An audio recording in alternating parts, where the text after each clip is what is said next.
o senhor Roberto mais uma vez, estou aqui com o senhor Mauro. E tem muita coisa bacana para estar falando aqui da Vila de Paranapiacaba, né? Eu estava aqui conversando com ele, né? Eu vi ele irrigando aqui, tirando algumas vezes, tirou muitas dúvidas minhas que ele vai estar passando para vocês agora. Nós estamos aqui em frente a uma casa que ela foi reformada, né, Mauro? Pode falar um pouquinho sobre o tipo de madeira, contar um pouco sobre a vila aqui pra gente. Então, né? Em Paranapiacaba foi surgida mais ou menos em 1826, mais ou menos, quando ela deu o estouro mesmo, quando começou a se formar a Vila de Paranapiacaba, né? Essa rua que nós estamos aqui, são as ruas dos engenheiros, que quando chegou a Paranapiacaba, que pode ver que tudo aqui é uma engenharia tremenda, até bonita a engenharia deles, né? As casas são feitas de peroba rosa e pinho de riga e telhas inglesas, né? Que isso aqui foi começado pelos ingleses, uma colônia inglesa que veio. Se assistindo o Barão de Mauá, você vai entender toda essa trajetória da ferrovia. Né?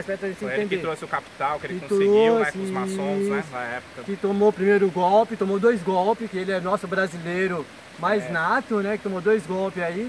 Mas mesmo assim ele lutou e conseguiu se reerguer de novo usando o seu projeto da linha ferrovia, que na onde mudou São Paulo, né? Que na onde tudo aqui começou, que não é muito lembrado na história do início de São Paulo e do Brasil. Paranapiacaba não sei o porquê, mas aqui tem uma grande fundação para tudo, até dos imigrantes mesmo. Essa é uma situação que a gente estava falando que é muito importante, né? Porque olha só, os estados mais ricos do país no século XV, XVI, até o século XVII, eram os estados do Nordeste, né? Que era a questão do plantation, que era o quê? A questão da monocultura da cana-de-açúcar.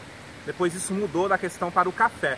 Então São Paulo, né, começou a investir nessa monocultura do café, né? E tinha que fazer a escoação, porque era produzido lá em Jundiaí. Como é que essa produção ia chegar no Porto de Santos? Então a ferrovia ela foi importantíssima. E também lembrando que esses grandes fazendeiros da época do café, né, como eu já mostrei no vídeo para vocês lá no Museu do Café lá em Santos, que as pessoas saíam de Jundiaí, né, acabavam, ou de outras regiões do estado de São Paulo, acabavam indo lá para a Bolsa do Café, que é conhecida, né, que hoje é o Museu do Café. Eles iam lá no pregão da Bolsa de Valores para poder vender os seus produtos, né? Mas tem alguns outros estados falando também da casa do engenheiro geral também, né, cara? O tipo de madeira ali que é bem rara, né? Então, as nossas madeiras que é feita aqui, como antigamente aqui era só mata, nós tínhamos uma grande opção de madeiras. E as nossas melhores madeiras que nós temos no Brasil é a peroba rosa, pinho de riga, embuia, guanandi. Então são madeiras que nós temos aqui, tínhamos em abundância. Por isso que as casas não é feito de madeiras, né? Igual ele me perguntou por que esses porãozinhos. Esses porãozinhos só foram erguidos para a madeira não ter contato com a terra. Eles poderiam muito bem ter plainado e jogado a madeira em cima, mas não, eles fizeram porãozinho para tirar o máximo de contato para ter a durabilidade, que é madeira, né? A casa dos engenheiros, diz uma lenda, né, não tem registros, tá? Mas para nós que conhecemos mais ou menos, nós acreditamos que sim. Que nessa casa aqui morava um Henry Fox, que era o chefão, vamos dizer, né? O chefão de todos do Fox, né? O engenheiro Fox, né? E essa casa aqui, ela fazia a função, ela é mais velha que o castelinho. Essa casa é mais velha que o castelinho. E ela fazia a função do castelinho. Qual que era a função dessa casa? Ter a visão de 360 graus da vila. Essas matas que hoje estão tampando ela não existiam. Então, quer dizer, o engenheiro, ele tinha toda a visão de todos os seus funcionários, tanto dos peões como dos engenheiros. E ali tinha uma passagem que só os engenheiros falavam com ele, peão não falava com ele. Peão não falava, peão não chegava nem perto. Então os engenheiros saíam daqui, ou então do castelinho que tem aquela entradinha ali, que ele tinha uma escada, né? Que fazia uma entradinha ali, que não sei porquê, cargas d'água, eu descobri esses dias limpando ali, né? Não sabia também quem é. E eu tenho o castelinho que terminou a função dos engenheiros, foi na onde ali o engenheiro-chefe tinha toda a visão de todos os seus funcionários, quem estava não trabalhando e quem estava trabalhando, né? Como sempre, né? Tem gente que trabalha, tem gente que não trabalha. Sempre tem uns desses, né? E a casa aqui a vila é uma vila antiga, né? Pelo menos 150 anos, é a nossa dedução pelo menos, né? E o início do cimento, que eu estava falando também, isso. Que aqui foi uma das primeiras placas de cimento que teve no Brasil. Aqui não foi unicamente o primeiro lugar, mas teve uma das primeiras placas de cimento foi aqui, porque o cimento antigamente era muito caro. Então eles tinham mais madeira do que cimento. Então o que acontece? Eles só colocavam as placas em volta das casas, onde era chamado passeio antigamente, né? Que hoje nós chamamos de calçada, eles chamavam de passeios. Então só em volta da casa.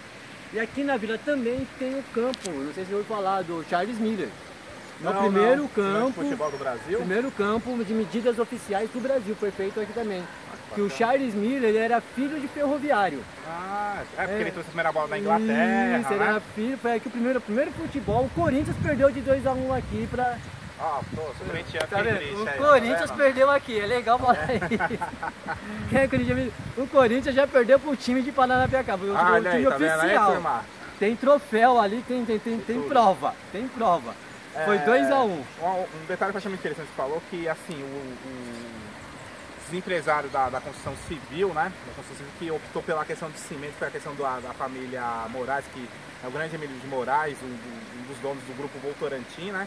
Que até então as casas eram de madeira e ele fez um marketing revertendo isso, né? Falando, né? Porque assim, ele relatou aqui pra mim que essas casas têm uma durabilidade muito maior do que a de alvenaria feita de cimento.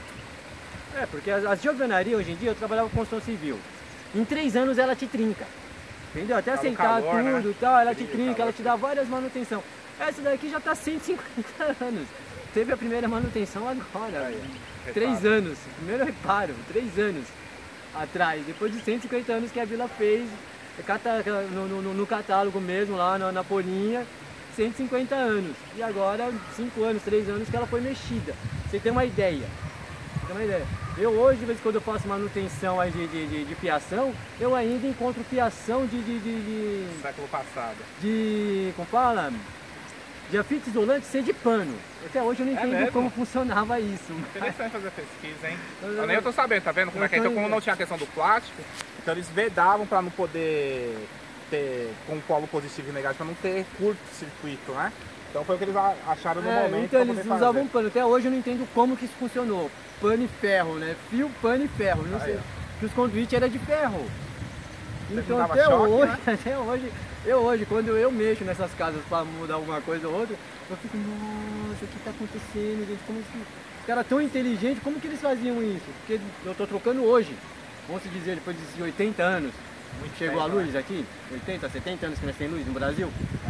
Acho que até um período um pouco menor. Até Né? o menor, 50 anos, que seja, era tudo feito de pano a nossa eletricidade. Era pano, fio e madeira. Que para nós, se nós colocar, falando, você é louco, você colocar um pano num fio e numa casa de Não, madeira. você tá correto, é mais de 100 anos mesmo, porque os primeiros bondes de São Paulo já tem mais 100 anos, já tem centenário. Já é né? centenário já, né? Então pelo menos aqui tem uns 80 anos, pelo menos, vamos se dizer. É porque tem um diário do Dom Pedro que está disponibilizado lá no museu, lá no Rio de Janeiro.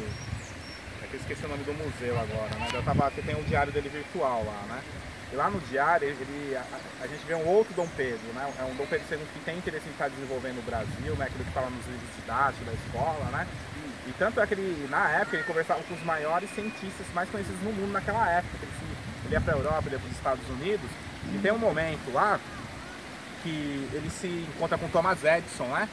E o que acontece? Quando a cidade de Nova York recebe a primeira iluminação com energia elétrica, que depois foi inventada a lâmpada, a questão do Thomas Edison, também foi inaugurada aqui no Brasil no mesmo dia. Né?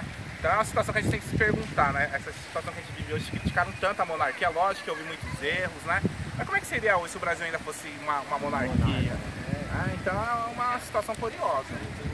Mas Mauro, obrigado pela entrevista, tá bom? Isso, minha gente. Se quiser Obrigado. ver aí, tá? Deve, principalmente só colocar para o professor Roberto Tavares lá.